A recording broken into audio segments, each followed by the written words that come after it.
नमस्कार दोस्तों, स्वागत है आपका बिंदास बोल के अंदर। आरएसएस के मुखपत्र हिंदी का पांचजन्य आप जानते हैं। अंग्रेजी का मुखपत्र ऑर्गेनाइजर उसे भी आप जानते हैं। इन दोनों न्यूज़पेपर में अभी हाल ही में बहुत सारे ऐसे लेख आए हैं जिसके अंदर भारतीय जनता पार्टी के कई कदमों की, कई निर्णयों की कटु आलोचना की गई है। नरेंद्र मोदी और अमित शाह के भी कई निर्णयों की कटु आलोचना की गई है। लेकिन अब इस कड़ी में एक चीज बड़ी क्लियर होती जा रही है कि भारतीय जनता पार्टी और आरएसएस के बीच में जो तल्खी है वो कम नहीं हो रही है, वो बढ़ रही है। और इस बार जो नया आक्रमण आया है वो आरएसएस की कर्म भूमि महाराष्ट्र से आया है, जहां पर उसका नागपुर में ऑफिस भी है। एक मराठी का पेपर है जो आरएसएस का ही पेपर है। नाम है विवेक। विवेक ने अपने साप्ताहिक न्यूज़पेपर है ये, मराठी का न्यूज़पेपर है। इस बार भारतीय जनता पार्टी पर जो अटैक किया है और जो पूरा का पूरा मोदी शाह पर जो अटैक किया है, वो अनप्रेसिडेंटेड है। इसका लब्बो-लुआब ये है कि इसकी ज़रूरत ही नहीं थी।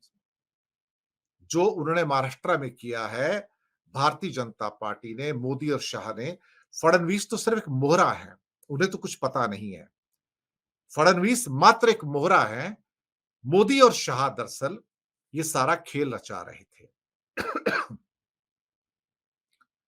तो जो मराठी मुखपत्र विवेक है आरएसएस का, वो क्या कहते हैं कि इसकी जरूरत नहीं थी। मैं आपको इस न्यूज़पेपर का एक फोटोग्राफ जो मुझे नेट से मिला है वो मैं दिखा देता हूं। ये विवेक न्यूज़पेपर है, साप्ताहिक विवेक, मराठी का है।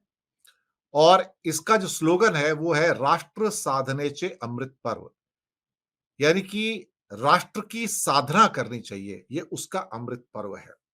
और नीचे कहते हैं कि प्रखर राष्ट्रवाद व सामाजिक समरसतेचा विचार घेऊन 7 वर्षाहून अधिक काळ कार्यरत असलेले एकमेव साप्ताहिक। सिंपल हिंदी में आप इसको समझ सकते हैं कि जो प्रखर राष्ट्रवाद है और जो सामाजिक समरसता है उसका विचार लेकर 70 वर्ष से विवेक न्यूज़पेपर चल रहा है। और एकमात्र ऐसा साप्ताहिक है जो राष्ट्रवाद और समरसता की बात करता है।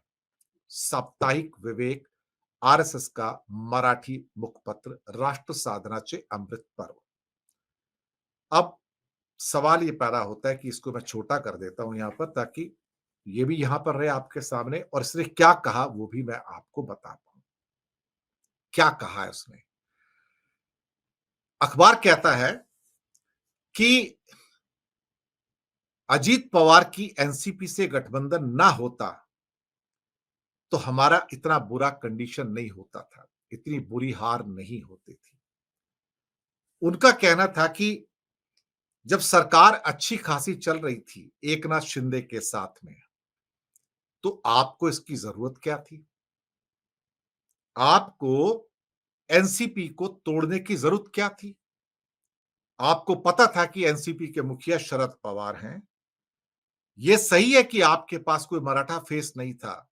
आपको एक मराठा फेस चाहिए था, तो आप फंडामेंटली अजीत पवार को लाना चाहते थे। लेकिन अजीत पवार जब यहां पर आते हैं और आपने एनसीपी को तोड़ा, तो उसके बाद एक गलत कदम उठते चले गए। और पूरी की पूरी जो जन भावनाएं थी महाराष्ट्र के अंदर, जो आम जन भावना होती है, लोगों की भावना होती है, वो पार्टी के खिलाफ हो गई। इसका मतलब कि ये जो फैसला था एनसीपी को तोड़ने का, इसके लिए पूर्णतः भारतीय जनता पार्टी के जो बड़े आका हैं वो इसके लिए दोषी हैं। क्योंकि उनके इस फैसले की वजह से सारे के सारी जो जन भावनाएं थी, सारा का सारा जो मराठी वर्ड था, महाराष्ट्र का वर्ड था, वो दरअसल बीजेपी के खिलाफ चला गया। अब विवेक साप्ताहिक के इस लेख में कहा गया है कि उन्होंने न केवल लोगों से बात की, बल्कि एक विशेष उन्होंने सर्वे किया, रायशुमारी की। वो बोलते हैं कि हमने 200 से ज्यादा लोगों से बात की, 200 से अधिक लोगों से बात की, मुंबई में, कोंकण में और पश्चिम महाराष्ट्र के क्षेत्र में। अब ये 200 लोगों से डायरेक्ट बात की गई है। जिनसे बात की गई है वो कौन लोग हैं, ये भी मैं इस विवेक पत्र के अंदर लिखा गया है, लेख के अंदर। कौन लोग हैं? इंडस्ट्री के लोग हैं, बिजनेसमैन हैं, डॉक्टर्स हैं, प्रोफेसर हैं, शिक्षक यानी कि टीचर्स हैं और आम जन जो होता है, नौकरी पेशा भी है, वो भी इसमें है। किसान भी है। तो जब इन लोगों से पूछा गया कि भाई आप बताओ कि जो एनसीपी को जो तोड़ा गया और अजीत पवार को तोड़ के फिर उसके साथ गठबंधन किया गया, तो क्या बीजेपी के इस फैसले से जो दिल्ली से आया, आप सहमत हैं? लेख क्या कहता है? लेख कहता है कि सभी लोग, लगभग हर व्यक्ति, वर्ड यूज किया गया है, लगभग हर व्यक्ति जिनको ये हमने पूछा, सवाल पूछा, उन्होंने कहा कि ये फैसला गलत था। हम बीजेपी के इस फैसले से सहमत नहीं हूं कि आप शरद पवार की एनसीपी को तोड़ के अजीत पवार को लाके उसके साथ गठबंधन करो। और इसकी वजह से पार्टी के अंदर भारी असंतोष हुआ, व्यापक व्याप्त असंतोष हुआ या व्यापक असंतोष हुआ और उसके चलते जनता ने हमें वोट नहीं दिया। ये बात बड़ी है, इसमें कोई शक नहीं है। उनका कहना है कि जो व्याप्त असंतोष था कार्यकर्ताओं के बीच में, उसे पार्टी पढ़ ही नहीं पाई या फिर उसको अंडरमाइन किया गया, अंडर एस्टिमेट किया गया, कम करके आंका गया। कहता उसका फल यह निकला कि जहां 48 में से हमारे पास 42 सीटें थी, घट के 17 रह गई। भारतीय जनता पार्टी जो 23 सीटें जीती थी पिछली बार, 9 पर रह गई। अजीत पवार को 1 सीट मिलती है, एकनाथ शिंदे को 7 सीटें मिलती हैं। लेकिन वहीं एमवीए, महाराष्ट्र विकास आघाड़ी, उद्धव बाला साहब ठाकरे, शरद पवार और कांग्रेस 30-31 सीटें ले जाते हैं। आप समझ नहीं पाए कि जन भावनाएं आपके खिलाफ हो चुकी थी। आपके कार्यकर्ता आपसे निराश हो चुके थे, उनके अंदर जो व्याप्त असंतोष था, आपने उसको पढ़ा ही नहीं। फिर आगे आगे कहते हैं कि जो इंपोर्ट करके नेता लाए गए, अजीत पवार, शिंदे, उनको मलाई दे दी गई। उनको बड़े-बड़े मंत्रालय दे दिए गए, मुख्यमंत्री बना दिया गया, उप मुख्यमंत्री बना दिया गया। लेकिन जो कार्यकर्ता थे, वो पूरी तरह से फिर नीचे के नीचे। उन्हें क्या मिला इसके अंदर? कुछ भी नहीं मिला। एक और बात कही गई इसके अंदर, विवेक साप्ताहिक के अंदर लेख में, कि जो भी छोटी-मोटी शिकायतें थी माना, लेकिन उद्धव ठाकरे और बीजेपी का तो नेचुरल गठबंधन था हिंदुत्व का। उसमें कमी कहां थी अल्टीमेटली? आपको तोड़ने की जरूरत क्या थी? लेकिन आपने एकनाथ शिंदे की बगावत को स्वीकार किया। उसकी वजह से उद्धव सरकार गिर गई। सरकार तो आपने उसके साथ बना ली, चलो ठीक है, लेकिन फिर एनसीपी को तोड़ने की जरूरत क्या थी? भावनाएं तो पहले ही बीजेपी के खिलाफ हो गई थी जब उद्धव को तोड़ा था। लेकिन एनसीपी के साथ जब आपने हाथ मिलाया और उसको तोड़ा, तो जन भावनाएं पूर्ण रूप से भाजपा के खिलाफ हो गई। जो वर्ड यूज किए गए, पूर्ण रूप से भाजपा के खिलाफ हो गई और यहीं पर सारा का सारा गणित गड़बड़ा गया। तब पार्टी की जो भावी रणनीति थी उसको लेकर सवाल उठे उसके बाद, कि भाजपा की छवि अब ऐसे रूप में आई है। लेख क्या कहता है कि भाजपा की छवि अब एक ऐसे रूप में आई है, एक ऐसे दल के रूप में आई है जो बेसिकली अपने जो उनके साथी हैं, जिन्होंने पूरी जीवन यहां पर लगा दिया, उनको तो नजरअंदाज कर दिया और जो इंपोर्ट होके नेता आए थे उनको उच्च पद दे दिए सारे के सारे। ये बात तो बड़ी क्लियर दिखाई गई यहां पर। इस लेख ने जो बातें कही हैं वो अपने आप में अति महत्वपूर्ण हैं। उन्होंने फिर अटल बिहारी वाजपेयी का, गोपीनाथ मुंडे, प्रमोद महाजन, नितिन गडकरी, देवेंद्र फडणवीस सबका जिक्र दिया महाराष्ट्र से कि यहां विनम्रता भी एक चीज थी।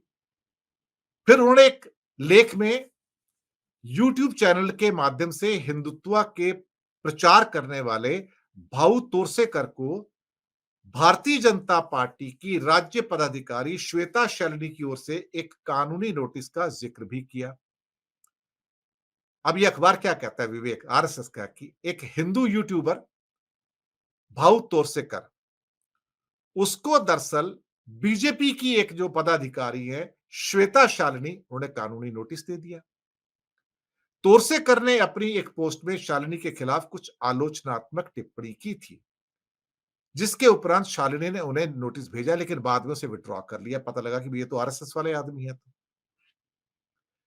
तो इसका मतलब ये हुआ कि लेख कहता है कि विपक्ष ने ये धारणा कायम करने में सफलता पाई कि आपकी जो पार्टी बीजेपी है, इसका जो कार्यकर्ता है ना, वो नीचे रहेगा, यानी कि दरिया बिछाएगा, कुर्सी बिछाएगा, लोगों को पानी पिलाएगा, लेकिन जो पद मिलेंगे बड़े मलाईदार, वो दल बदलुओं को मिलेंगे। जो पार्टी में नए आएंगे, दूसरे दल छोड़ के आएंगे, उनको बड़ी पोस्ट मिलेंगी, और जो तुम लोगों दरी बिछाओ, पानी पिलाओ, कुर्सियां बिछाओ और घर चले जाओ।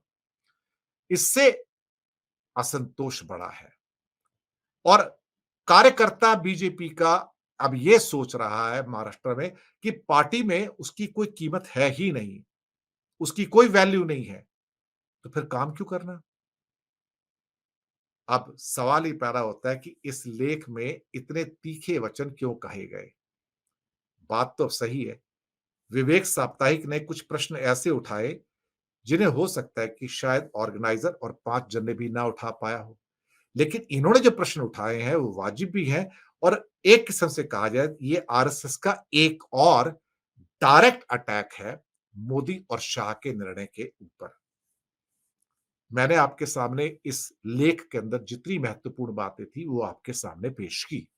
अब आप बताइए कि ये लेख आपको कैसा लगा, ये एपिसोड आपको कैसा लगा? मुझे लगता है कि यहां से बीजेपी और आरएसएस की जो रिफ्ट है उसका एक नया आयाम आपके सामने आएगा कि जो कार्यकर्ता हैं वो कुर्सी बिछाने के लिए हैं, पानी पिलाने के लिए, दरी बिछाने के लिए हैं, और जो दल बदलू हैं, दूसरी पार्टियों से आते हैं, उनका बीजेपी में स्वागत है, उनको मलाई मिलेगी, और आप बैठ के सिर्फ कुर्सियां बिछाइए, दरी बिछाइए, बस। इसके लिए बीजेपी हार रही है। ये लब बोलू आप है। धन्यवाद।